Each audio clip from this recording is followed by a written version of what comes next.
Hey guys, my name is April and welcome to my N7 day video. N7 day, whoop whoop, N7 day, yeah yeah.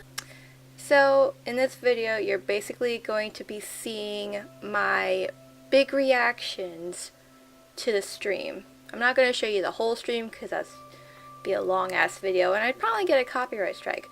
So only the big reactions, which will probably be first me crying because Mass Effect is a very emotional game for me. It's what I consider my first console game, and you know, it's just one of those games that helps me through life.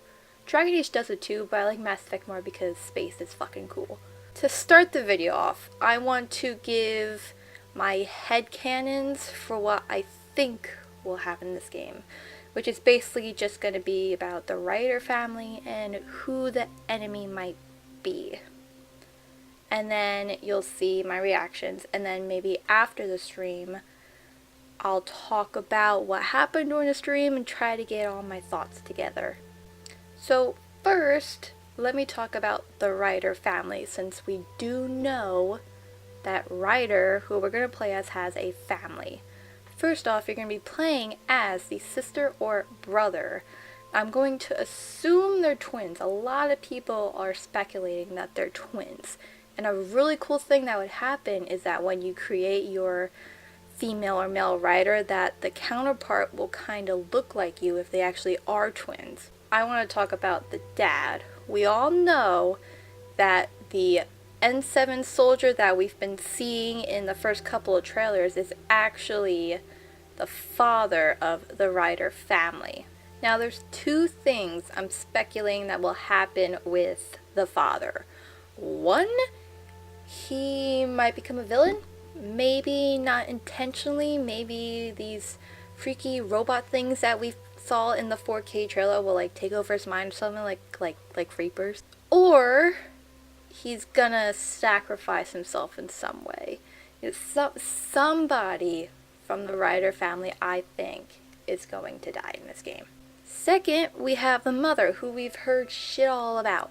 Honestly, two things same for me.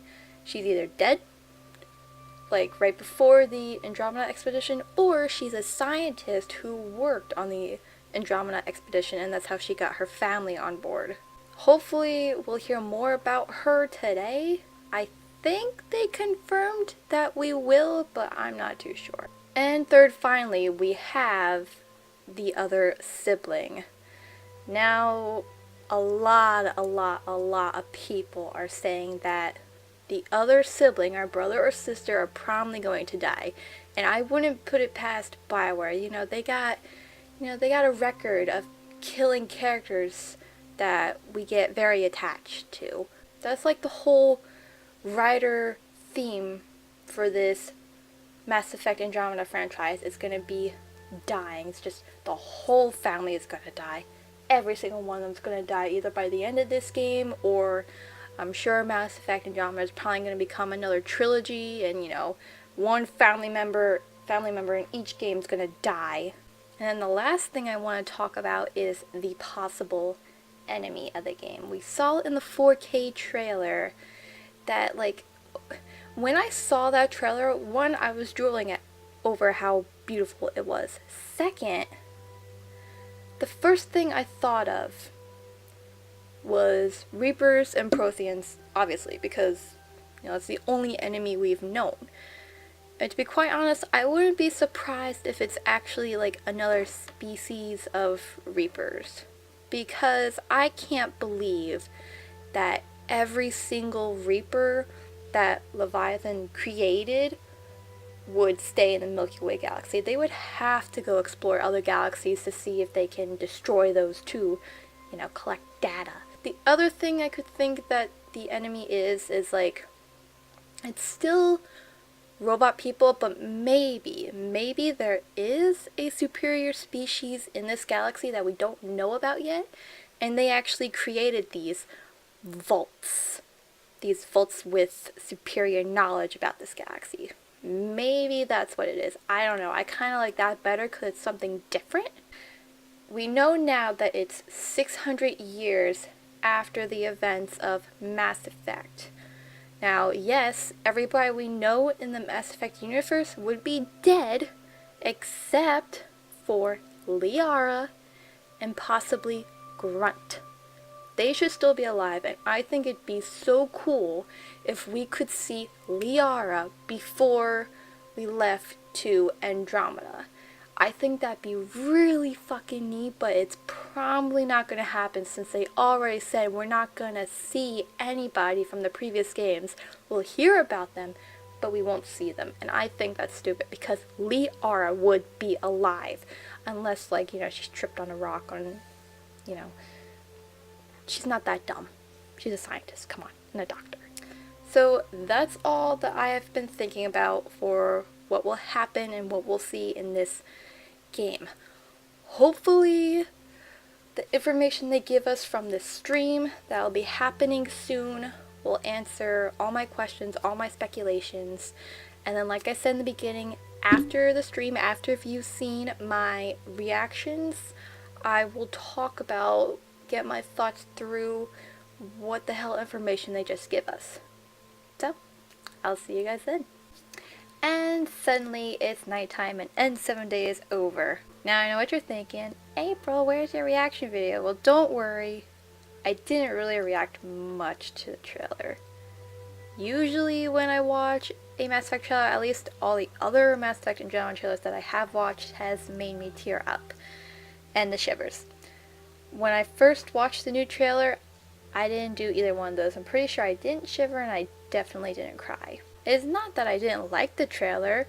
I definitely liked it. It's just, I guess, I got myself so hyped up for N7 that it just underwhelmed me. We still got a lot of info, and I got some notes right here that I want to tell y'all. But yeah, the trailer was a little bit underwhelming for me. However, the second time I did watch it, I did get the shivers. No tears, but I'm sure probably in the next little trailer we get, I'm going to assume the next trailer we get might have some different characters in it, somebody we don't know, and that might get me emotional. But right now, I'm sure everyone here has seen the trailer already. If you're not, all links to every single video and every single other information that I mentioned will be in the description, so you guys can check it out for yourself. But for right now, I want to talk about all the information that was given to us today. I'm going to be going through a list of stuff that is important to me from Shinobi 602's post. And there is more information on Game Informer that will be coming out later this month or as this month goes. So I really suggest you guys sign up for the digital newsletter so you can keep on track. First off, from Shinobi's post, we have the timeline. Now, the timeline is not 600 years after the events of the Mass Effect trilogy. It's 600 years to get to Andromeda. In fact, the arcs actually launch during the events of Mass Effect 2, so during that time, you don't really know who the Reapers are besides, when we got attacked by Sovereign. But back then, nobody really considered them a threat yet. So, Ryder and everybody else don't know shit about the Reapers. You can customize your dad and your other sibling that you don't pick, but you're not going to have as many choices as you would with your own character, which is fine by me. I think it's still pretty cool that we can make them how we want them to look. But considering that it's only the dad and your other sibling, that just confirms my one headcanon where I'm pretty sure the mom is probably dead. We don't know how, or maybe another possibility is there's this mystery in the Ryder family apparently, and maybe that mystery revolves around the mother, why we hear nothing about their mother.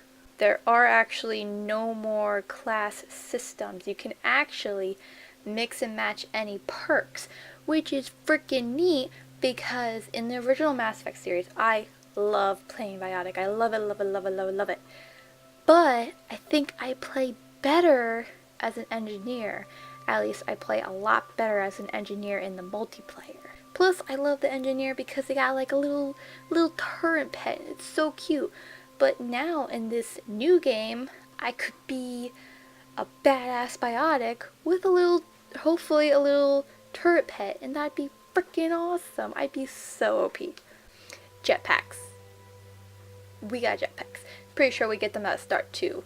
So that's our jumping mechanic. We can customize each piece of our armor. I don't know how much more the armor customization is gonna be, but it sounds pretty cool. I loved customizing my armor in Mass Effect 2 and 3. Swords! Hammers! The new enemies are called the Ket, which, you know, to me the Ket kind of seemed like Vorcha and Prothean and Collectors combined. The only difference between the Ket and, say, Javik is Javik has like a little leaf head, whereas with the Ket we get to play basketball in the back of their heads.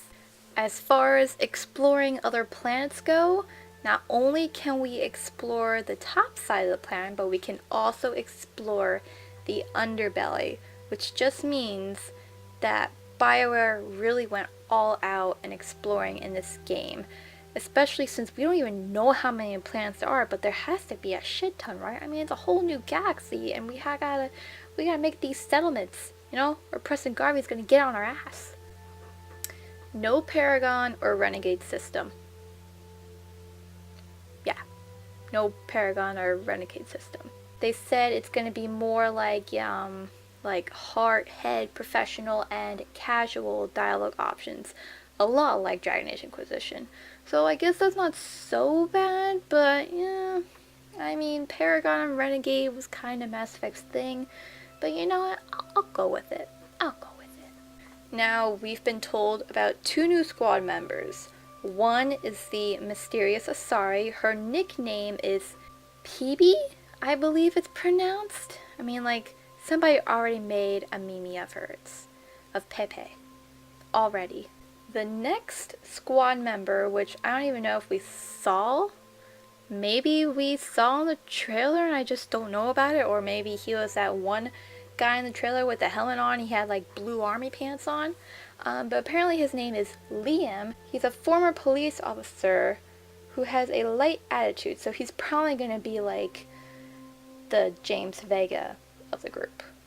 Our sibling will not be a squad member. Apparently, in the awakening progress for the other sibling that we do not pick, something goes wrong, they get damaged in some way, and I guess they're just not able to go on site, not able to help their sibling with a planet or something. But that doesn't mean we can't talk to them. They're still an important part of Mass Effect drama, and we can still make a relationship with them.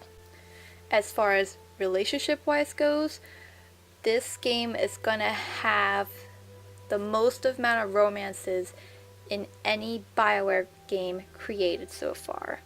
Which goes without saying that obviously means we'll be able to romance some squad members and also some civilians, because if we could only romance squad members, I'm guessing right now we're gonna have like maybe 9 or less squad members, because I think that was rumored too, like a long time ago. Like, I just don't see having so many squad members. And if we're gonna have the most amount of romances in this game, it has to include civilians too, which I think might be pretty cool. It just means that, you know, I don't gotta take my romance on a dangerous mission. I can actually pick somebody else for my team. It was also released today that Mass Effect 2 and Mass Effect 3 are now backwards compatible for the Xbox One. So that gives me a little bit more motivation to hurry up and finish Zarina's playthrough, get up on YouTube, so that way I can start planning out my rider for the new game, and maybe I could tell you all about her or him. To be quite honest, who my rider is, the spot depends on who I can romance or who I'm interested in romancing. I'm gonna end this video with new headcanons that for the game. First off, we see in the new trailer that the Ark, the Hyperon, I believe it's called, which is what the humans are on, actually gets destroyed along the way to Andromeda. We still make it to Andromeda, I think, but we're nowhere near where we're supposed to be with the other ships. Eventually, I'm pretty sure we get back there, though. Now, what I think destroyed us might have been the Reapers. Because we know in the Mass Effect Arrival DLC, in the end of the DLC, or like more so in the end of the actual game, we see the Reapers slowly coming in. And we know between the events of Mass Effect 2 and Mass Effect 3, it only takes them 6 months to get in. So I don't think it's such a far-fetched idea if the human Ark ship just so happens to be going by, a Reaper senses it, and it's like, oh, I gotta destroy that because they're humans, and the humans are what we want. So that's how I think the ship got destroyed, but they still managed to get to Andromeda. They just went off course. And that's it. That's my End 7 day. Wasn't too bad. Wasn't too bad. It was a pretty good End 7 day, especially knowing that we're gonna be getting a lot more information as this month goes on, and as the months go on until early spring 2017, which I'm going to assume will be like the end of March, beginning of April. So please, check out the links in the description, read up everything for yourself, because I know I said things that, you guys don't care about and you want to hear about something else. There's a lot of information down there. And hey, if you got some headcanons of yourself that, you thought of before you watched the trailer and then you thought of after the trailer, please let me know in the comments. I would love to hear everybody's theories. I really want to make some more Mass Effect friends, so I'd love to talk to you guys about it. And I will also get my butt on Zarina's playthrough so I can make sure she is done before the end of this year, so that way everything in 2017 can just be about Andromeda. Hope you guys had a good End 7 day, and I'll see you in the next one.